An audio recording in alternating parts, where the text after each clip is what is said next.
All right, so Joker 2, or I'm not even going to say the name.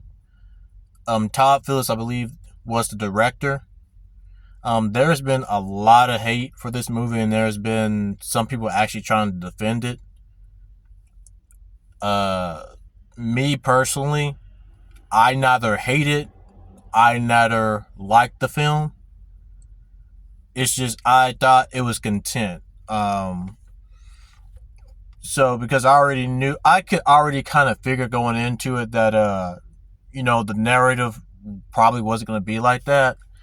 And as the film went along, it was like, yeah, I mean, that kind of fits what the whole movie was doing. So again, like, I just thought it was a bold take, and I had to respect it. I didn't really think much of it. But again, along with the hate, though, let's start with that. A lot of people are saying that why make a movie like this? A movie like this shouldn't come into fruition. Um, I partly agree with that. I still think a movie like that probably should be made. It's just, why promote it as the Joker movie? That was the question that I had when a lot of people were trying to defend it. Why post it as a Joker movie when it's not really a Joker movie at that point? And it kind of backtracks on what it did in the first film.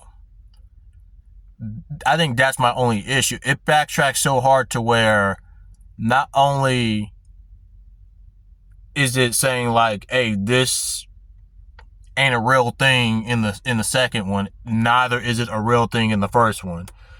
And a lot of people tried to, and a lot of people's defense to this is that, well, that was the whole point, that this wasn't really about the Joker. This was about somebody else's story. But you see the problem lies in that it wasn't about the Joker in the first place, and you promoted it to be the Joker, right? And a lot of people say, and again, it was a bold take. I respected it. I didn't like it. I mean, don't get me wrong, I didn't like it. I didn't hate it. I just thought, like, it was a bold move to where it's like they changed the character so much to where it's like it's not even Joker anymore, right? So, I mean, you got to respect the bold moves. But, I mean, I feel like every time somebody tries to change a character, it's like you got to keep some element of him there. Like, it's still called Joker, right? It's still called Joker. And so, therefore, you got to keep some elements of the Joker there. And I guess the key core elements is that, he would be like somewhat of a mastermind. He would be a guy who is, just some core elements. I can go with some key elements of the Joker, but I mean, somebody else could probably do that tons better, who's actually way more intellectual in that character than I am. So I'm not even going to touch that, but I could probably tell you, I can watch enough of the Joker to tell you, like, that wasn't really him that I saw in the movie, I thought. Again, totally different interpretation, some bold takes. I would probably say those were some bold takes to an extent to where it's like, people are right. That wasn't really the Joker in the first place. So why make this film? And why make this film to a point to where it kind of makes the first film irrelevant, So, and a lot of people go over the intention of the director Todd Phillips. Apparently he did not want this, and again, this is just what I heard. Apparently he did not want the film to be received the way it was, to where people looked at the Joker as a symbol, almost as like a hero. I don't know if people were actually looking at him like that. I feel like people just had something to relate to almost. And he did not want that. And I feel like if he was trying to get that across in his first film, then I don't think that's a failure on us, on the audience, for not picking that up. That's probably a failure on the director for not trying to make that noticeable in the first film. So, I mean, as far as I can tell, if there is like some type of anger or resentment that he had, that he did not want to do a sequel, I kind of feel like, and again, I just heard like a bunch of stories surrounding this. There's just so much controversy surrounding this because it's like so divided. Listen, and so even if this isn't true, this just goes for any artist or any person working for like a major corporation. It's like, again, we're forced to do a lot of stuff we don't really want to do, but if you really don't want to do it, and again, I'm not that guy who is in that certain mindset. I'm not Todd Phillips, who was probably forced to make a movie that he really didn't want to do, who was pressured into it. But I mean, you got to think about this from a logical standpoint. If you don't want to do something, the best course of action is to just walk away. Just stop.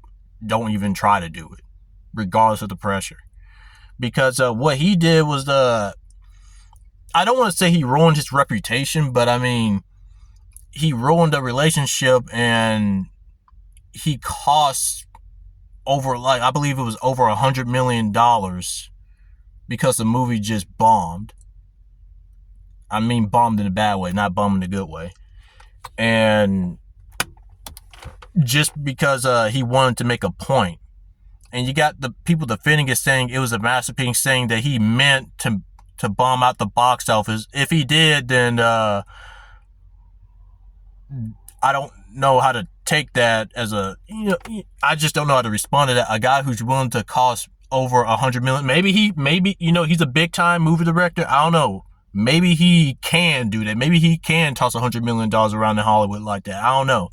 But I mean, to the point where you do something like that, I mean, that's kind of crazy to me, especially when you have to have a long-term investment to make any movie, right? Like, I'm sure this wasn't a one-day type thing. He had to like fully invest in this project over a lengthy amount of time. I think it would have been just easier just to walk away from it and just not do it. But that's just me, though. But again, with pressure from the higher ups, and how Hollywood is, it is probably easy for a person to be forced to do something. So I'm not going to speak too hard on that. Like, it's always easy to walk away from something, because it isn't. But that's just a big what if Todd Phillips actually felt the way he did. There were some comments he made, I believe, from an IGN video that related to the end of the movie.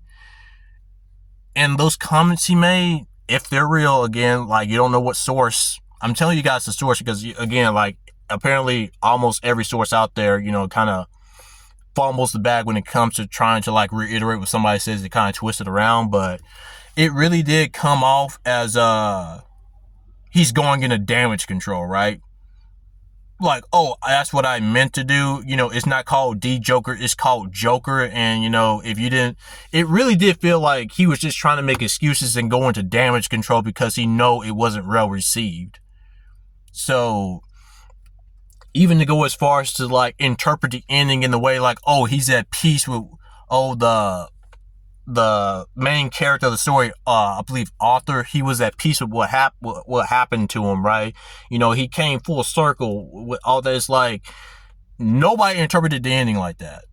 I can see how somebody would, but as far as I know, nobody picked it up like that. So again, that is another failure on the director's part. If he tried to put the ending a certain way to guide the reaction, and the people never picked that up. That is another failure on the director's part. And again, I feel like certain people are defending a movie really, really hard here, saying, well, he meant to do this, and you guys are at fault if you didn't pick it up. It's like, not really. If it's a mass number of fans that did not pick that up, or a mass number, because they're at this point, they're fans, because a lot of people love the first film, and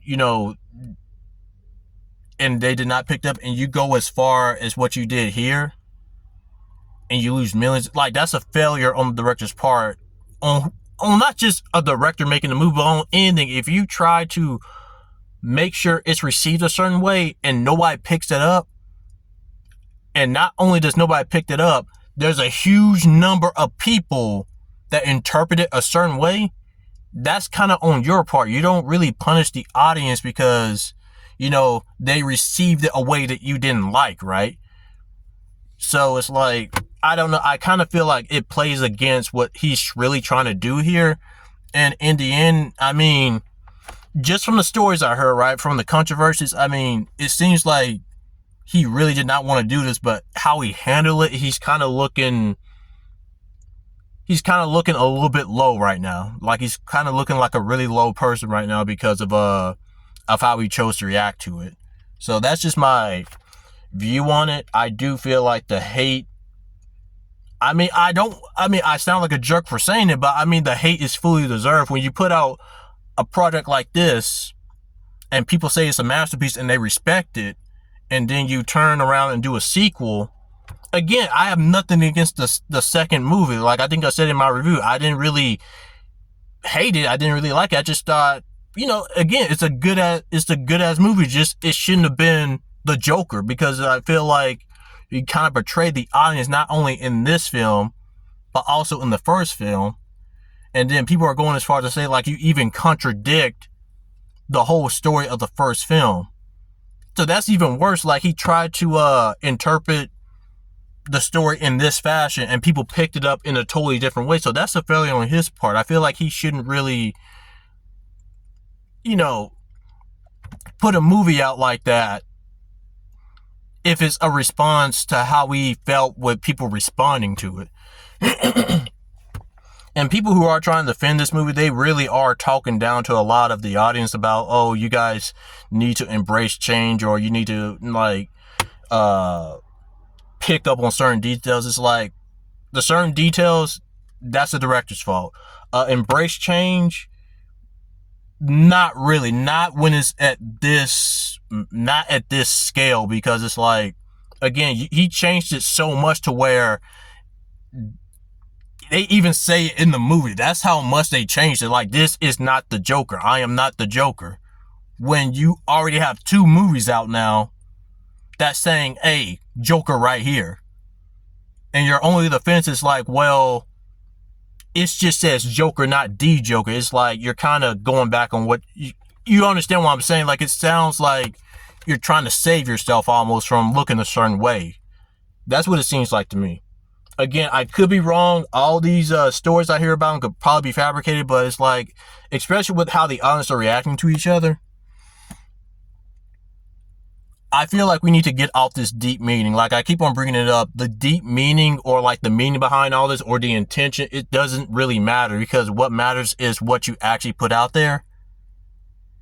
And if it fumbles, that probably speaks on the director and whoever's involved in it. I don't want to be too hard on the actors, because, again, the actors are doing what they're supposed to do. But, again, that mainly speaks on the director and what he's trying to put out there. And if he fumbles like that, or if something gets misinterpreted, or that's kind of on the director. I'm just saying, when you put your name on it, you're kind of accepting the consequences, whether you like it or not, whether it's fair or not. That's just how it is.